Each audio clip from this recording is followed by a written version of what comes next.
아프리카 선교 아버지라고 했던 데이비드 리빙스턴, 그가 뭐라 했냐면, 사명을 가진 사람은 그것을 달성할 때까지, 마칠 때까지 절대로 죽지 않는다 그랬죠. 예수님께서 하셨던 그 말씀이에요. 선지자가 예루살렘 밖에서는 죽는 법이 없느니라.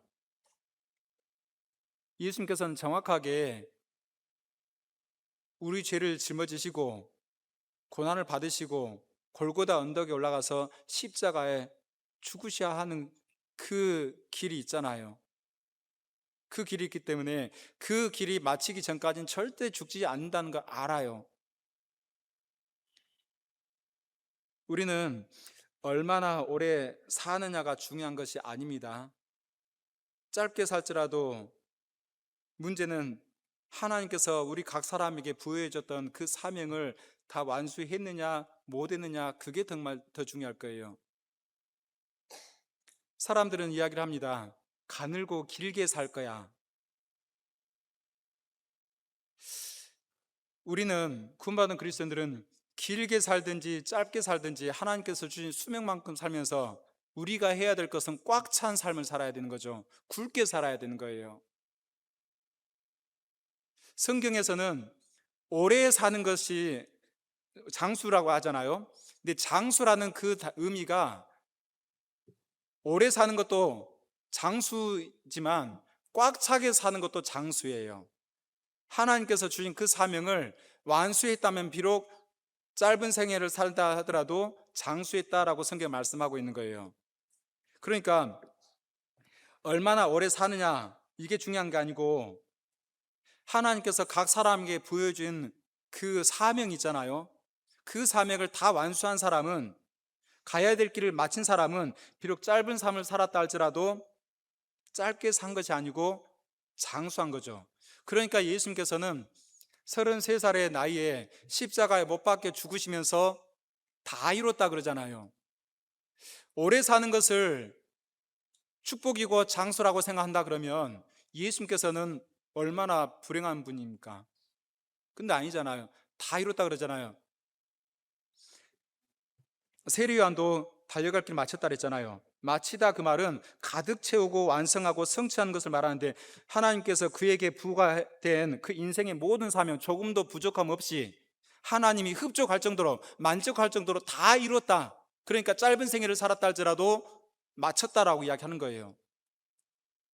성경에서는 말씀드린 대로 장수의 개념이 오래 사는 올드 에이지, 이것도 있지만 하나님께서 부과하신 그 수명을 꽉 채우는 거, 풀 에이지, 이 두 가지 단어를 쓰고 있어요. 그래서 에콰도르 아우카 부족에게 복음 전하러 갔던 짐 엘리엇 선교사님, 27살의 나이에 29살의 청년 때 죽임을 당하잖아요.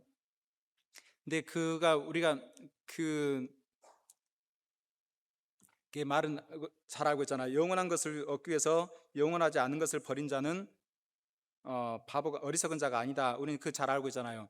근데 그의 일기장에 이런 글이 있습니다. 하나님, 마른 막대기 같은 제 삶에 불을 붙이사 주님을 위해서 온전히 소멸하게 하소서. 나의 하나님, 제 삶은 주의 것이오니 다 태워주소서. 저는 오래 사는 것을 원치 않습니다. 다만 주 예수님처럼 꽉 찬 삶을 원합니다. 다시, 저는 오래 사는 것을 원치 않습니다. 다만 주 예수님처럼 꽉 찬 삶을 원합니다. 녹이 슬어 사라지는 것보다 주님께 쓰임 받다가 닳아져서 사라지는 것이 훨씬 더 복된 거잖아요. 이게 오래 사는 것만을 그 인생의 복이고 좋은 거라 생각한다 그러면 지나치게 건강 염려증에 빠지게 되고, 물론 건강을 관리해야 되는 거, 하나님의 선한 청지기로서 건강도 우리가 관리해야 될 항목 중에 하나이기 때문에 주님과 복음을 해서 건강을 관리하는 것은 정말 우리가 필요하죠. 근데 지나치게 건강 염려를 하게 되면 오히려 비겁한 도망자가 될 거예요. 길게 살 게 아니고 길게 살든지 짧게 살든지 하나님께서 주신 수명만큼 살아가면서 우리는 꽉 찬 삶, 굵은 삶을 살아야 된다라고 생각할 수 있습니다. 오늘과 내일과 모레는 내가 갈 길을 가야 하리니 선지자가 예루살렘 밖에서는 죽는 법이 없느니라. 하나님께서 우리 각 사람에게 부여한 사명들이 다 있어요. 그걸 마치기 전까지는 절대 죽지 않는다라는 거죠. 주님께서는 여기 보면 누가복음 13장 폈으니까 24절에 보면 좁은 문에 대한 말씀을 하고 있죠. 마태복음 7장을 보게 되면 좁은 문에 대한 말씀을 하고 있죠. 좁은 문을 통과한 사람들이, 좁은 문 구원의 문이라고 하잖아요. 좁은 문을 통과한 그리스도인들이 가게 되는 그 길은 어떤 길이라고 말씀하고 있습니까? 주님께서 주님을 따르기로 각오하고 결심한 구원받은 그리스도인들이 가야 될 그 길은, 그러니까 좁은 문을 통과한 그리스도인들이 가야 될 그 길은, 가기를 원하는 그 길은 좁은 길입니까? 어떤 길입니까? 좁은 길 정도가 아니고 성경에서 어떤 길입니까? 협착한 길이라고 말씀하고 있죠. 마태복음 7장 14절 같이 읽겠습니다. 생명으로 인도하는 문은 좁고 길이 협착하여 찾는 이가 적음이라. 생명으로 인도하는 문은 어때요? 좁고, 그래서 좁은 문이잖아요. 길이 어떡합니까? 협착이죠. 협착이라는 단어를 보게 되면 헬라어로 들리보라는 단어를 쓰고 있어요. 짓누르다. 어떤 즙을 짜기 위해서 짓누르다를 협착이라고 합니다.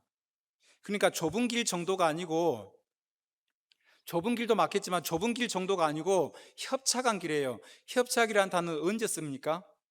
어떤 큰 돌아가는 물체 사이에 끼어버린 걸 협착사고 그러잖아요. 그러니까 좁은 문을 통과한 그리스도인들이 가야 될 그 길, 주님께서 원하는 그 길은 좁은 정도의 길이 아니고 협착한 길, 짓누르는 길이에요. 으깨어지는 길이거든요. 그러니까 많은 사람들이 그 길을 가는 걸 원치 않죠. 이 들리버라는 단어, 협착이라는 이 단어인데, 이 단어가 고린도 후서 4장 8절을 보게 되면 사방으로 우겨쌈을 당하여도 그랬거든요. 우겨쌈을 당하여도 이게 들리버라는 단어를 쓰고 있어요. 고린도 후서 7장 5절에 보면 사방으로 환난을 당하며 그랬는데, 환난이란 단어가 들리버라는 단어를 쓰고 있고, 데살로니가 전서 1장 2장에 보면 환난이라는 단어가 참 많은데 그 환난이라는 단어에 들리버라는 단어를 쓰고 있어요. 그리스도인들은 정말 주님을 위해서 제대로 살고자 하게 되면 정말 좁은 정도가 아니고 협착한 길이거든요. 좁은 길 정도라 생각하면 우리가 적당히 참아내고 적당히 견뎌내고 하면 통과할 수 있을 거라 생각하는데, 주님께서 원하는 것은 사실 그 정도가 아니라는 거죠. 우리 구원받은 그리스도인들에게 주님께서 원하는 그 길은 좁은 정도가 아니고 협착한 길이에요. 짓누르는 길이에요. 환난의 길이거든요. 그러니까 그 예수님께서 먼저 앞서 본으로 보여주시고 그 고난의 길, 죽음의 길, 십자가의 길을 먼저 가시고 나를 따르라 하잖아요. 누가복음 9장 23절에도 보면 아무든지 나를 따라오려거든 자기를 부인하고 날마다 제 십자가를 지고 나를 좇을 것이니다. 십자가를 지고 가는 길이에요. 누가복음 14장 27절에도 보면 누구든지 자기 십자가를 지고 나를 좇지 않는 자도 능히 나의 제자가 되지 못한다. 마태복음 10장 38절에 보면 자기 십자가를 지고 나를 좇지 않는 자도 내게 합당치 아니하다. 십자가를 지고 가는 길. 내가 예수 죽인 것을 항상 내 몸에 짊어지면, 예수 죽인 것이 무엇입니까? 십자가잖아요. 항상 사도 바울은 몸에 짊어졌다고 한 것처럼 예수님께서는 앞서 그 길을 가시고 우리에게 그 길을 따라오라고 하는 거거든요. 주님께서 오늘과 내일과 모레는 내가 갈 길을 가야 하리니 선지자가 예루살렘 밖에서는 죽는 법이 없느니라. 주님께서는 그런 길을 먼저 앞서 행하셨고 그 자취를 따라오라고 우리에게 말씀하고 있는 거예요. 근데 쉽지는 않죠. 베드로전서 2장 21절에 보면 그리스도도 너희를 위하여 고난을 받으사 너희에게 본을 끼쳐 그 자취를 따라오게 하려 하셨느니라. 본을 끼쳐. 본이란 말은 그대로 딱 찍어내는 걸 말하는 거예요. 틀에다가 그대로 똑같은 모양을 찍어내는 걸 본이라고 하거든요. 그러니까 예수님께서 너희를 위하여 고난을 받으사 너에게 본을 끼쳐 그 자취를 따라오게 하려 하셨느니라. 주님께서 원하셨던 그 길이 그런 길인데 사실은 너무 어렵잖아요. 사도 바울도 그러한 길들을 그대로 갔잖아요. 루스드라 성에서 복음을 전하다가 돌에 쳐 죽임을 당해서 성 밖으로 버려졌잖아요. 하나님께서 살려내셨잖아요. 다시 또 성으로 들어가잖아요. 어떻게 예수님을 그대로 딱 닮았을까요? 예수님께서 자기를 부인하고 날마다 제 십자를 지고 나를 좇을 것이다.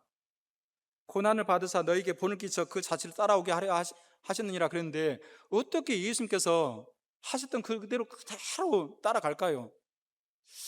근데 하나님, 저는 이렇게 연약한데 자주자주 결심하지만 이렇게 금방금방 무너져 버리는데 하나님, 내가 과연 그런 길을 갈 수 있습니까? 말씀을 묵상할수록 그런 부분, 그런 주님 앞에 내가 얼마나 연약한 사람인지 알게 되고, 하지만 하나님께 그런 삶을 살아가게 해달라고 또 기도하게 되고, 사도 바울은 그러잖아요. 나의 달려갈 길과 주 예수께 받은 사명 곧 하나님의 은혜의 복음을 증거하는 일을 마치려 하면 나의 생명을 조금도 귀한 것으로 여기지 아니하노라.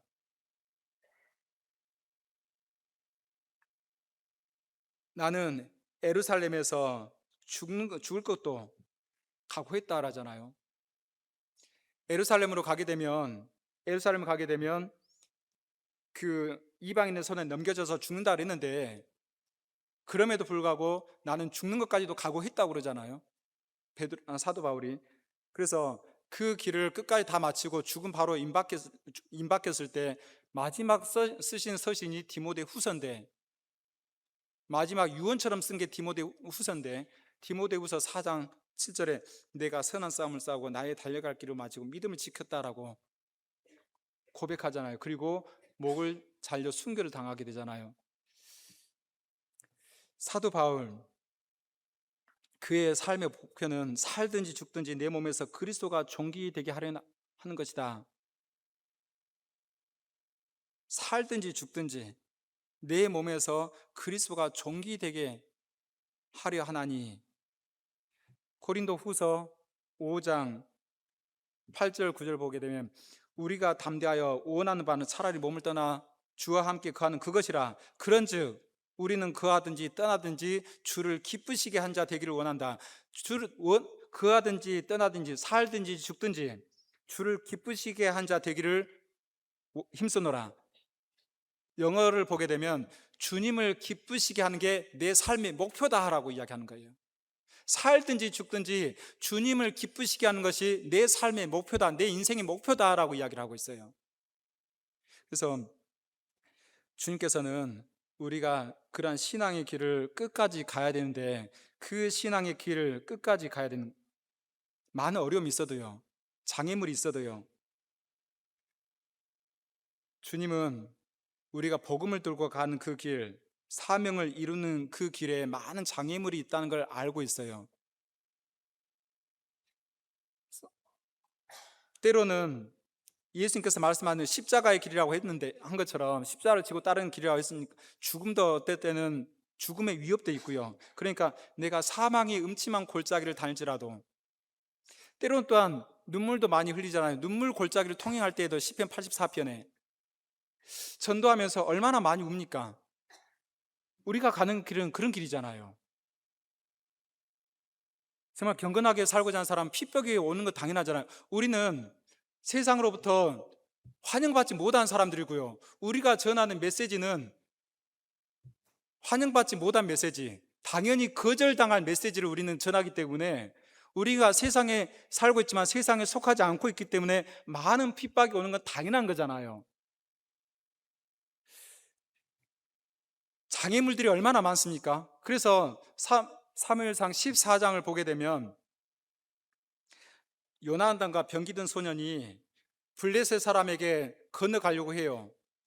다 벌벌 두렵고 떨고 있는 그런 상황에서 저 블레셋 사람의 부대에게로 건너가자 했는데, 죽기를 각오하고 나섰던 그 길에 이 편에도 험한 바위가 있고 저 편에도 험한 바위가 있다 그랬어요. 하나 이름은 보세스요, 하나 이름은 세네라. 어떤 사람도 아닌데, 어떤 지명도 아닌데 이름이 있네요. 뭐 하라고요? 생각하라고요. 하나 이름은 보세스요, 하나 이름은 세네라. 보세스라는 말은 윤기 나는 뜻도 있지만 미끄러운 뜻이에요. 하나 이름은 세네라, 가시같이 아프게 하는 그런 뜻이에요. 반드시 블레셋 사람에게 가야 되는데 이 편에도 험한 바위가 있고 저 편에도 험한 바위가 있어요. 하나 이름은 보셋으라, 올라가려고 하면 할수록 너무나 미끄러운 험한 바위가 있고, 하나 이름은 세네라, 올라가려고 하면 할수록 너무나 가시같이 아프게 하는 험한 바위가 있어요. 그럼에도 불구하고 요나단과 병기든 소년은 손발로 붙잡고 올라가잖아요. 신앙생활은 그렇잖아요. 근데 사람들은 하나님을 믿는다고 하는 그리스도인 가운데 너무나도 많은 사람들이 한 번도 그런 믿음의 영역을 경험해 보지 못해요.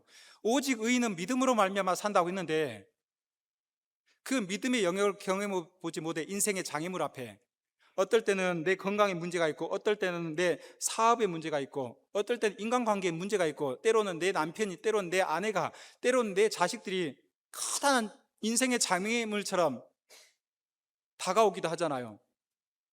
다녔던 직장에서 잘리기도 하고, 많은 인생의 장애물, 나를 미끄러지게 하는 험한 장애물이 있고요, 나를 가시같이 아프게 하는 험한 장애물이 있어요. 근데 세상에서뿐만 아니라 교회 안에서도 그러잖아요. 때로는 형제 자매들과 함께 마음을 모아서 복음에서 수고하다가도 어떤 사람들의 가시돋친 말 때문에, 어떤 사람들의 미끄러지게 하는 그런 말들 때문에 너무 아플 때가 있잖아요. 신앙생활 하다가 잠시 교회를 떠난 사람들, 형제자매들 신방을 가게 되면 나 누구 때문에 안 나간다고, 심지어 어떤 목사님 때문에 안 나간다고 이런 말도 듣잖아요. 그럴지라도 가야 되는 거예요. 자기 손해보면 안 되잖아요.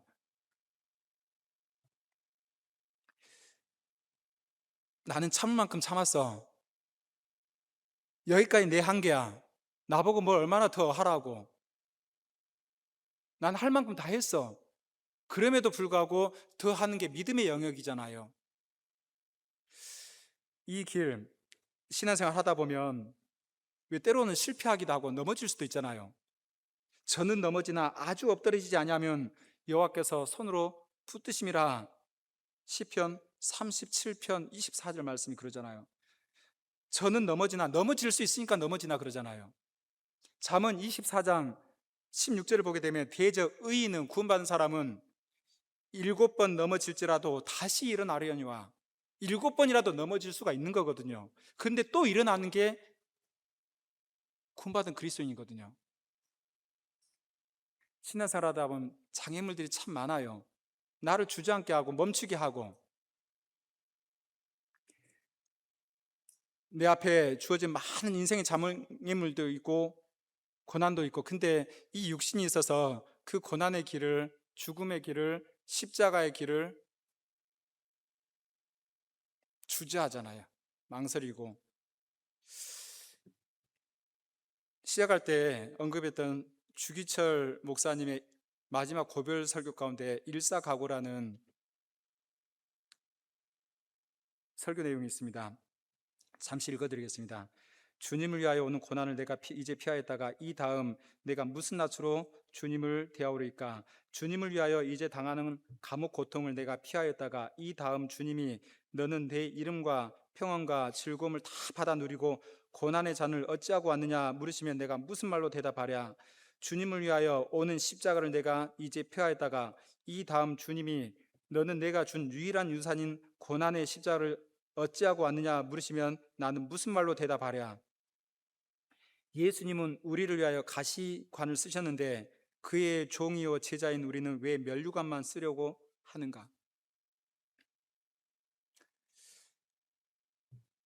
신앙생활, 어떤 고난이 있고 어떤 힘든 일이 있고 어떤 인생의 장애물이 있어도, 그러나 오늘과 내일과 모레는 내가 갈 길을 가야 하리니 끝까지 가야 되는 거예요.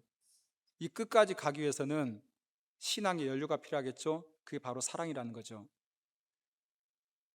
사랑이 사랑이 필요한 거죠. 그래서 너희 모든 일을 사랑으로 행하라. 내가 사람의 방언과 천사의 말을 할지라도 사랑이 없으면 소리나는 구리와 울리는 꽹과리가 되고, 내가 애언하는 능이 있어 모든 비밀과 모든 지식을 알고 또 산을 옮길 만한 믿음이 있을지라도 사랑이 없으면 내가 아무것도 아니요. 내가 내 몸을 불사르게 내어줄지라도 사랑이 없으면 내가 아무 유익이 없느니라. 신앙생활에 우리는 끝까지 하다가 말 게 아니고 끝까지 가야 되는데, 그 신앙생활 끝까지 가기 위해서는 사랑이 필요한 거죠. 너희 모든 일을 사랑으로 행하라. 근데 그러면 그 사랑을 어떻게 채우냐? 정말 전도 집회를 많이 들으셨으면 좋겠어요. 전도 집회는 최고의 생활 집회고 보약이다 생각하고 많이 들었으면 좋겠습니다. 그런데 우리 시대 전도 집회를 들으면 어떻습니까? 냉랭하지 않습니까? 나를 위해서 십자가에 못 박혀 죽으신 그 주님을 바라보면서 내 마음이 뜨겁지 않고 냉랭하지 않습니까? 왜 그럴까요? 어떤 한 무명의 시인이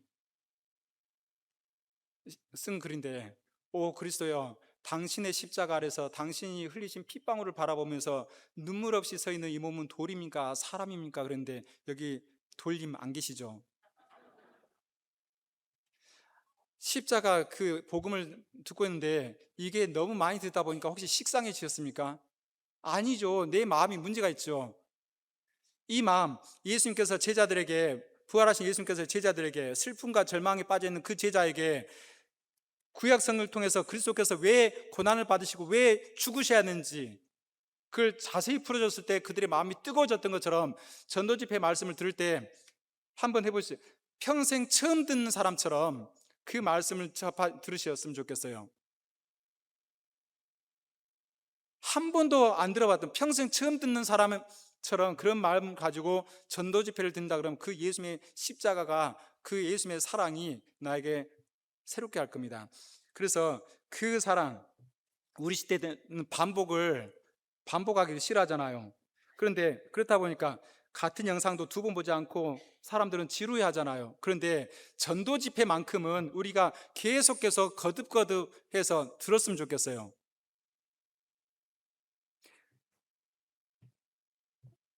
이 주님의 사랑으로 채워지게 되면 말씀을 들어도 너무 좋고 말씀을 또 듣게 되고, 그리고 이 사랑으로 채워지게 되면 주님과 대화하는 그 시간, 기도하는 그 시간이 그렇게 즐거워지게 되잖아요. 그래서 사랑에 빠진 이 연인 사이에 서로 대화가 끊임없잖아요. 밖에서 계속 이야기하다가도 집에 헤어져서도 또 전화통을 잡고 이야기하는 것처럼, 주님과 사랑에 빠지게 되면 시시때때로 주님과 이야기하게 되잖아요. 내가 회사에서 일을 할 때도, 내가 교회에서, 내가 길을 걸어갈 때도, 내가 버스를 타고 갈 때도, 지하철을 타고 갈 때도 주님과 계속해서 사귐을 이야기하잖아요. 딱 정해진 시간뿐만 아니라 주님, 이때만 우리 대화해요. 그리고 나머지는 내가 알아서 할게요. 이게 아니고 시시때때로 주님과 대화를 하는 게 그게 너무 좋아요. 그래서 내 기도하는 이 시간, 그때가 가장 귀하다라고 한 것처럼 주님과 대화가 너무너무 좋고 길어져요. 그리고 그 사랑이 채워지게 되면 시시때때로 주님을 생각하게 됩니다. 앉으나 서나, 누구 생각이요? 네, 주님 생각이에요. 당신이라고 하면 빨리 상담받으러 가려고. 이게 사랑에 빠지게 되면 계속 생각이 나요. 그 사랑 때문에 TV를 켜도 내가 이렇게 오래 보면 안 되지. TV 보는 것 자체가 문제가 아니고 절제라는 게 일어나요. 정말 사랑에 빠지게 되면 뭐 아름다운 자연 환경을 보면서도 주님 생각나고, 청춘 남녀가 사랑에 빠지게 되면 뭐 맛있는 음식을 먹어도 내님 생각나고 뭘 봐도 누구 생각나고 그러잖아요.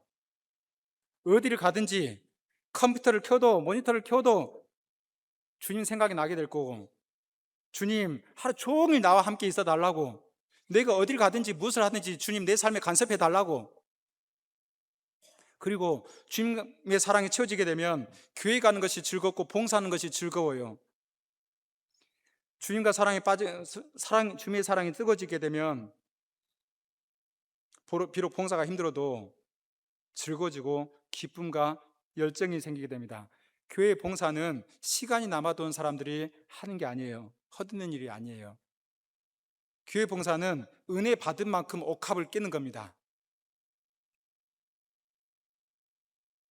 우리가 봉사를 하면서 힘들어지는 그 이유가 뭡니까? 주님의 사랑이, 은혜가 바닥이 났기 때문에 그럴 거예요. 내가 물질을 드리고 내 시간을 드리고 내 재능을 드리는 것이 아깝다고 느껴지는 이유가 뭡니까? 주님께 대한 사랑이 강렬하지 못하기 때문에 그럴 거예요. 그런데 주님과 사랑받는 만큼 옥합을 깨는 겁니다. 주님의 사랑으로 채워지게 되면 신앙생활이 즐거워지잖아요. 힘들어도 즐거워지잖아요. 그리고 주님의 사랑이 넘쳐지게 되면 죄에 대한 저항력이 커져요. 죄에 대한 저항력. 사람들 착각하고 있는 게 있습니다. 유혹이 심해서 죄를 짓는다라고 이야기합니다. 물론 그 말도 어느 정도는 맞아요. 그런데 그거보다 더 정확한 것은 유혹이 심해서 죄에 넘어가는 것이 아니고 주님께 대한 사랑이 강렬하지 못하기 때문에 죄랑 장난치는 겁니다. 미지근한 거룩은 죄에 대한 면역성을 떨어뜨립니다. 주님을 진정으로 사랑하게 되면 죄야 장난치지 않겠죠. 우리는 고전 소설에 보면 춘향이를 알잖아요. 변사또가 아무리 수청을 들라고 해도 노라고 하잖아요. 안 된다고. 왜요? 오매불망 기다리는 분이 있잖아요. 사랑하는 님을 기다리고 있잖아요. 그러니까 그 사랑 때문에, 그 기다림 때문에 그 유혹의 저항력이 생기잖아요. 주님을 사랑하며 주님을 생각하며, 그리고 내가 하루 돌아봤을 때 내가 뭔가 잘못한 거 없는가 반성하게 되고, 또한 주님을 기쁘게 하는 삶을 살지 못한 것에 대해서 되돌아보게 되고 스스로 반성하게 되고 뉘치고, 유혹이 심해서 죄를 짓는 것도 맞지만 그것보다 더 큰 정답은 주님께 대한 사랑이 강렬하지 못하기 때문에 우리가 죄를 짓는 겁니다. 그리고 주님의 사랑으로 채워지게 되면 주님을 자랑하고 싶어지겠죠. 그게 바로 전도죠. 아가서 5장 10절부터 제가 읽겠습니다. 나의 사랑한 자는 희고도 불고 많은 사람에 뛰어난다. 나의 사랑한 자, 이게 술람미 여인이 그 솔로몬 왕에 대해서 이야기를 하는 겁니다. 나의 사랑한 자, 이 솔로몬 왕입니다. 희고도 불고 많은 사람에 뛰어난다. 결국은 희고도 불고 우리 주님을 이야기하는 거잖아요. 술람미 여인과 솔로몬의 사랑 이야기를 통해서 결국 주님과 구원받은 성도들을 이야기하는 거잖아요. 희고도 불고, 주님은 희고도 붉은 분이에요. 많은 사람에게 뛰어나죠. 근데 11절부터 보게 되면 제가 빨리 읽겠습니다. 머리도 예쁘고 머리털도 예쁘고 눈도 예쁘고, 그리고 13절 뺨도 예쁘고 입술도 예쁘고, 14절 손도 예쁘고 몸도 예쁘고, 15절 다리도 예쁘고 형상도 예쁘고, 16절 입은 심이 다니. 같이 읽겠습니다. 그 전체가 사랑스럽구나. 됐습니다. 따라서 해보시죠. 그 전체가 사랑스럽구나. 내게 주님은 그런 분이잖아요. 내게 주님은, 나에게 있어서 주님은 희고도 붉은 많은 사람이 뛰어나고 그 전체가 사랑스러워요. 머리끝에서부터 발끝까지 안 예쁜 것이 없어요. 그래서 주 예수보다 귀한 것은 없네, 그런 것처럼 정말 주님은 나에게 그런 분이잖아요. 그러니까 이 주님을 술람미 여인이 예루살렘 여자들한테 내 사랑한 자를 만나거든 내가 사랑함으로 병이 났다고 말해달라고, 그러니까 이 예루살렘 여자들이 도대체 세상에 많고 많은 남자들이 있는데 왜 도대체 너의 사는 사람은 그 솔로몬 왕이 어떤 사람이길래 우리에게 그렇게 부탁하냐? 그 머리끝에서부터 발끝까지 그 전체가 사랑스러운 분이에요. 그러니까 자랑하고 싶어지잖아요. 내가 주님을 너무너무 사랑하게 되면 주님을 자랑하고 싶어지는 거거든요. 전도가 무엇입니까? 주님을 소개하고 자랑하는 겁니다. 그래서 주님께서는 나를 살리기 위해서 그러나 오늘과 내일과 모레는 내가 갈 길을 가야 하리니 많은 어려움이 있고 고난이 있었다 하더라도 그 길이 결국은 고난의 길이고 십자가의 길이고 죽음의 길이었다 할지라도 주님께서는 끝까지 갔습니다. 그 이유가 저를 향한 그리고 우리 형제 자매들을 향한 사랑 때문이었습니다. 주님께서는 그 사랑 때문에 끝까지 갔던 것처럼 우리도 주님께 대한 그 사랑, 그 사랑에 간절해서 그 사랑의 뜨거움 때문에 우리가 이 신앙생활을 끝까지 갔으면 좋겠습니다. 중간에 포기할 일이 아닌 거죠. 한 그리스도인의 성경에 그가 어떤 신앙의 결심을 할 때마다 썼던 글귀가 있습니다. 따라서 해보시죠. 남김없이, 후퇴 없이, 후회 없이. 윌리엄 보덴이라는 그리스도인, 그가 어떤 신앙의 결심을 할 때마다 성경에 다짐했습니다. 주님과 복음을 해서 남김없이, 그리고 주님과 복음을 해서 나섰던 그 길에 어떠한 장애물이 있어도 물러나지 않고 후퇴하지 않고 후퇴 없이, 그리고 죽음 앞에 섰을 때 또한 주님 앞에 섰을 때 후회 없이 살았다고 고백하는 우리 그리스도인들이 되었으면 참 좋겠습니다. 그래서 다른 사람들은 몰라도 저도 주님께서 내 삶을 인정해 주시면 되잖아요. 다른 사람들은 나를 대해서 어떻게 생각했다 할지라도 주님의 눈앞에 최소한 내 삶이 주님 앞에 주님의 희생이, 주님께서 나를 위한 그 사랑이, 수고가 헛되지 않길 바라면서 우리가 신앙생활을 끝까지 해갔으면 좋겠습니다.